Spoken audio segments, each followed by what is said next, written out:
السلام علیکم ورحمۃ اللہ وبرکاتہ۔ آپ میں سے اکثر لوگ ہوں گے جو سوچ رہے ہوں گے کہ کیا Pakistan cricket team semi final میں جا پائے گا یا پھر نہیں۔ ویسے آپ کو کیا لگتا ہے، کیا پاکستان سیمی فائنل میں جا پائے گا یا پھر نہیں؟ 10 میں سے کتنے % چانسز ہیں، ذرا مجھے کامنٹس میں ضرور بتائیے گا۔ اپنے ٹیم یعنی کہ پاکستان سے بھرپور محبت رکھنے والے اس ویڈیو کو لائک کریں گے اور ہمارے یوٹیوب چینل کو بھی سبسکرائب کریں گے۔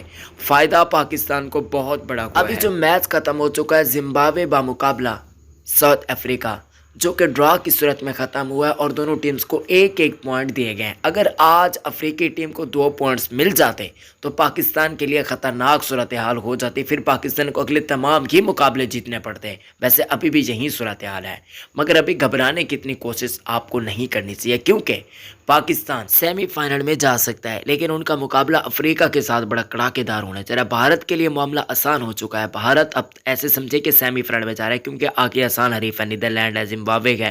اگر وہ میچ ساؤتھ افریقہ والا ہار بھی جاتے ہیں تب بھی وہ سیمی فائنل کے اندر جائیں گے، مگر پاکستان کو سب سے پہلے کس کو ہرانا ہوگا؟ زمبابوے کو، اس کے بعد نیدرلینڈ کو، اس کے بعد بنگلہ دیش کو، اس کے بعد ساؤتھ افریقہ کے خلاف جو پاکستان کا مقابلہ ہوگا نا، وہ ساری صورتحال واضح کر دے گا۔ ہاں، اگر بارش کی وجہ سے، چونکہ وہاں سلسلہ ایسا ہے، بارش کی وجہ سے میچز دھلتے رہتے ہیں، یعنی کہ ڈرا ہوتے رہتے ہیں، کولڈ آف ہوتے رہتے ہیں، ایک ایک پوائنٹس پر معاملہ ہوتا ہے، تو ایسے میں پاکستان کے اگر مقابلے سارے صحیح ہو جاتے ہیں تو یہاں پر پھر پاکستان جا پائے گا، اور ایسے میں افریقہ باقی ٹیم جتنی بھی اگر بارش نہ بھی آئے تو پاکستان کو اب اپنے تمام مقابلے جیتنے لازمن ہے، تبھی پاکستان سیمی فائنل کے اندر جا پائے گا۔ ویڈیو کو لائک